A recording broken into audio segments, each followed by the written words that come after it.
bienvenue à cette première table ronde avec les startups du pavillon BPI sur ProDurable. Il y a 20 ans, ce qui faisait rêver les jeunes diplômés dans les écoles de commerce ou dans les écoles d'ingénieurs, c'était de rejoindre les cabinets de conseil ou le management des grandes entreprises. Il y a 10 ans, c'était les startups du digital, et aujourd'hui, c'est les startups à impact, ces startups qui œuvrent pour l'environnement. Alors on a une super sélection sur le pavillon BPI, n'hésitez surtout pas à aller leur rendre visite. Et puis sur cette première table ronde, nous allons parler numérique responsable avec 4 startups qui excellent dans ce domaine. Le numérique responsable, je rappelle, se divise en 2 catégories. Vous avez d'abord le Green IT, qui consiste à réduire l'impact négatif du numérique, c'est-à-dire qu'on va réduire toutes les externalités négatives, tout ce qui pollue. Et puis l'IT for Green, où on utilise au contraire le digital, le numérique, comme un levier pour transformer et pour améliorer les pratiques, mais aussi avoir des externalités positives.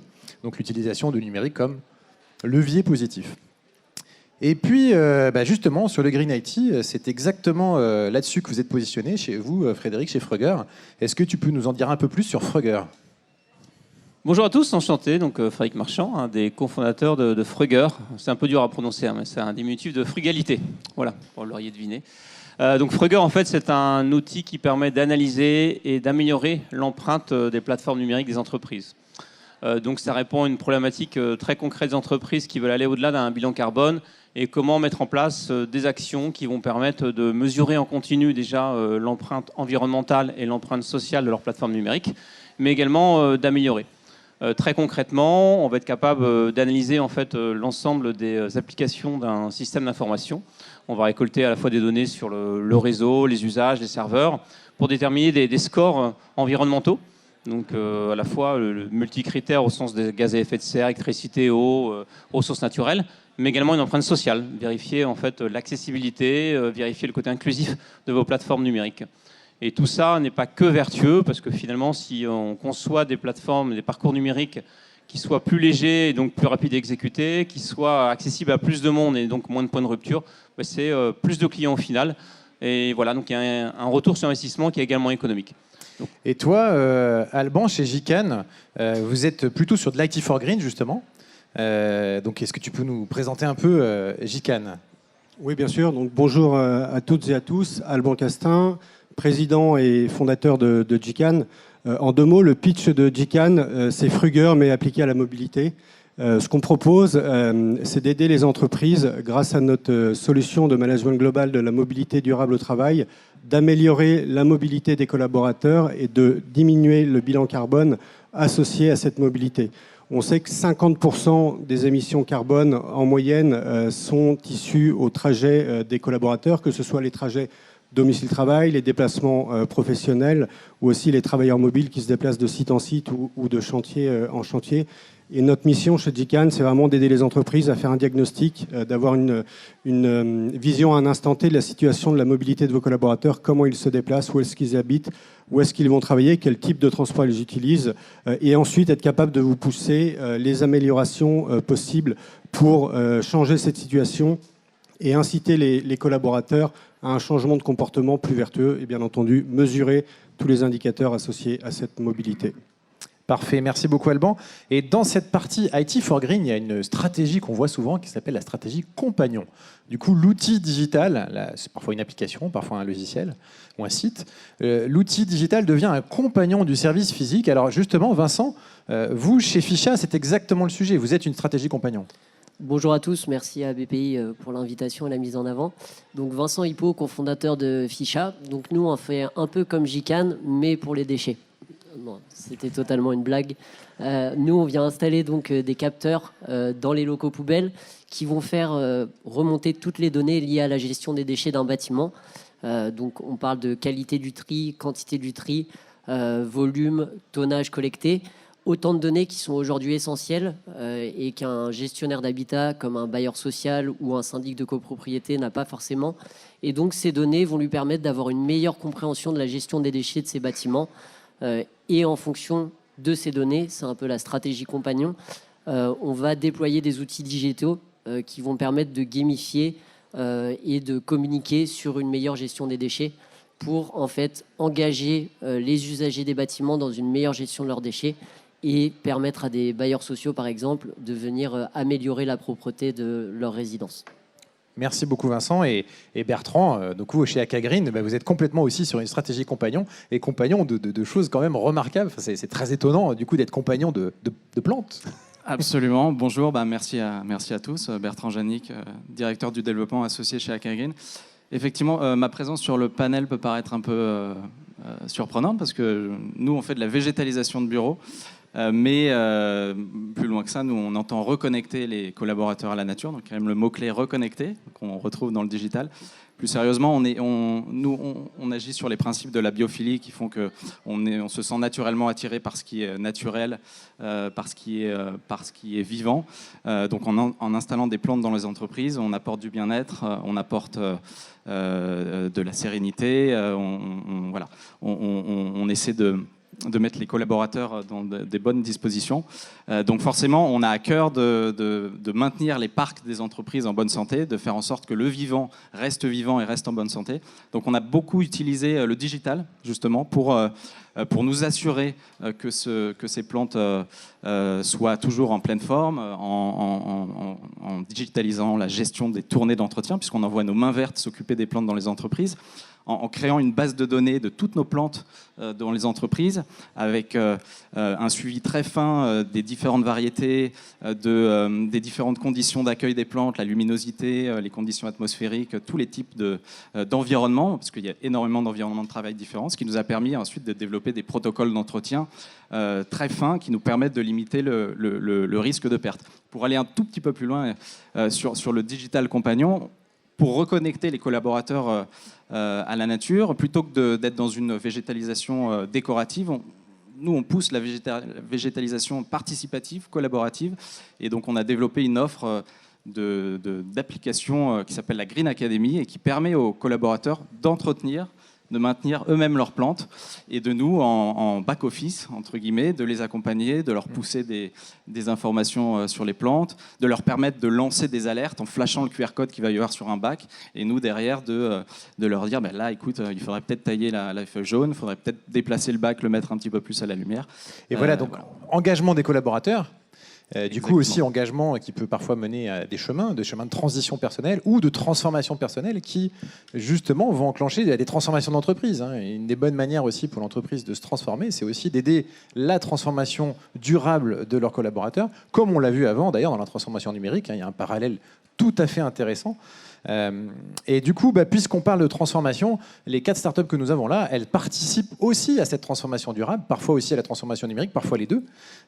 Donc il y a un sujet de transformation.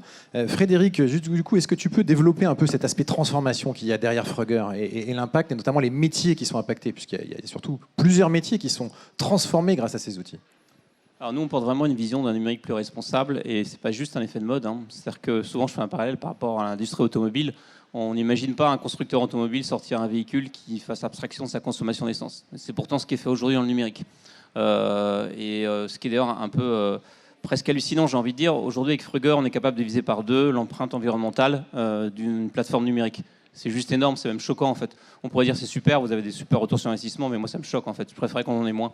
Donc on est vraiment dans cette transformation numérique plus durable. Et nous on a aussi une conviction, je sais que même s'il y a moins de sensibilité des entreprises, mais sur cette empreinte sociale en fait. Aujourd'hui, beaucoup de publics fragiles face au numérique, que ce soit des personnes en forme de handicap, l'électronisme dont on parle pas assez, ou même simplement qui ne sont pas des handicaps reconnus comme des personnes qui sont daltoniens ou dyslexiques et qui ont du mal par rapport aux outils numériques. Donc véritablement, on agit là-dessus. Ça rejoint aussi l'accessibilité, du coup. Ça rejoint complètement l'accessibilité et ça dépasse encore une fois la responsabilité sociétale des entreprises, c'est de permettre finalement à plus de prospects, à plus d'usagers de mieux utiliser vos services numériques et donc tout le monde s'y retrouve au final. Et toi, Alban, du coup, chez Gican, complètement un sujet de transformation sur la mobilité au travail aussi. Mais l'objectif, c'est aussi d'aller vers les collaborateurs. Et il y a différents métiers aussi qui sont impactés. Exactement. Donc chez nous, la notion d'impact, en fait, elle va toucher les collaborateurs, les entreprises et bien entendu la planète. On aime bien dire d'ailleurs dans nos présentations qu'on essaye d'associer les intérêts des collaborateurs, des entreprises et de la planète. Et quand je parle d'impact sur les collaborateurs, quand on essaye de faire attention à la manière dont on se déplace, ou même quand on travaille assez proche de chez soi, forcément il y a un impact direct sur la mobilité, sur le bilan carbone, sur les coûts associés à la mobilité, sur le temps passer dans les déplacements. Pour les entreprises, bien entendu, le bilan carbone de l'entreprise, la qualité de vie des collaborateurs, la réduction de l'absentéisme, le turnover. Et pour la planète, vous l'avez bien compris, la notion de bilan carbone. Et on a vraiment ça nous tient vraiment à cœur d'essayer d'enclencher la transformation et le changement de comportement chez nos clients, de les accompagner et d'associer à la technologie qui est notre plateforme le côté humain pour essayer vraiment petit à petit d'amener tous les collaborateurs à vouloir essayer d'avoir un changement de comportement pour avoir un impact positif pour lui, pour l'entreprise et pour la planète. Merci beaucoup Alban.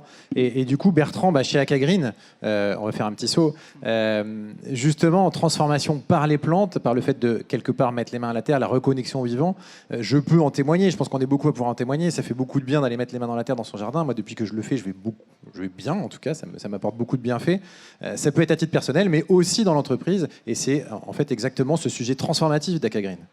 Oui, absolument, parce que voilà, il y a déjà l'impact direct de remettre les mains dans la terre et de se faire du bien en s'occupant des plantes, de faire du bien à ses collègues, parce qu'on entretient un parc qui est en bonne santé, et donc ça, forcément, ça rejaillit sur le moral, sur la motivation. Et puis après, pour aller plus loin aussi, nous, c'est de véhiculer des messages, des valeurs qui sont des valeurs d'échange. C'est la plante au service de l'humain, mais l'humain au service de la plante. On s'en occupe. C'est pas uniquement dans un sens. Et puis derrière, ça permet aux collaborateurs de se rendre compte de la beauté de la nature à travers la plante, de sa fragilité, de sa complexité, du coup la nécessité de vraiment la protéger, de la rendre durable. Donc quelque part, on essaie de planter une petite graine et ensuite d'élargir la discussion, d'aborder des sujets autour évidemment de l'éco-responsabilité, les comportements durables en entreprise et puis dans la vie de tous les jours. Donc de façon concrète sur l'application, on va au-delà de l'aspect vraiment purement technique entretien des plantes, on va régulièrement pousser des quiz, des contenus, de l'invitation à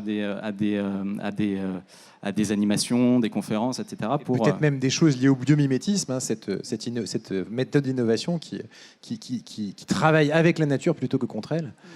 Merci beaucoup Bertrand. Et c'est intéressant, les graines, vous les plantez pas seulement dans les pots, vous les plantez aussi dans les esprits. Alors toi Vincent, ce qui est super intéressant sur ta startup Ficha, c'est que la transformation, c'est carrément la transformation d'une industrie qui n'est pas équipée du tout. Parce que tu es sur les bailleurs sociaux, je crois. Oui, exactement. Donc, donc nous, on est sur le changement du secteur qui est l'habitat collectif, que vous devez certainement, pour la plupart d'entre vous, connaître, habitant à Paris. Un habitat collectif qui, sur la gestion des déchets, pose beaucoup de problèmes. Vous avez tous dû connaître l'insalubrité des locaux poubelles, due à un mauvais tri, une gestion peut-être... Désolé. Une gestion peut-être un peu négligée des déchets. Donc chez Ficha, on va se servir du digital pour venir changer les comportements sur la gestion des déchets.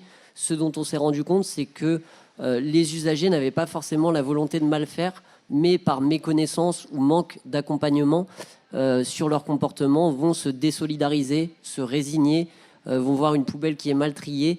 Et donc, tous ces effets-là, qui sont en fait des effets comportementaux qu'on peut mesurer, analyser, chez Ficha, on les analyse, on les théorise également, et on va en fait développer un aménagement du local poubelle qui va permettre, par cet aménagement, d'améliorer la gestion des déchets, et ensuite, à travers des outils digitaux, de pouvoir gamifier le geste de tri, le récompenser, développer des supports de communication personnalisés qui vont permettre d'accompagner les usagers dans une meilleure gestion de leurs déchets et donc de réduire les insalubrités, réduire les dépôts d'encombrants, réduire les dépôts sauvages, autant d'éléments qui ont aujourd'hui un coût très important pour des gestionnaires d'habitat et qui peuvent créer des tensions au sein même des copropriétaires.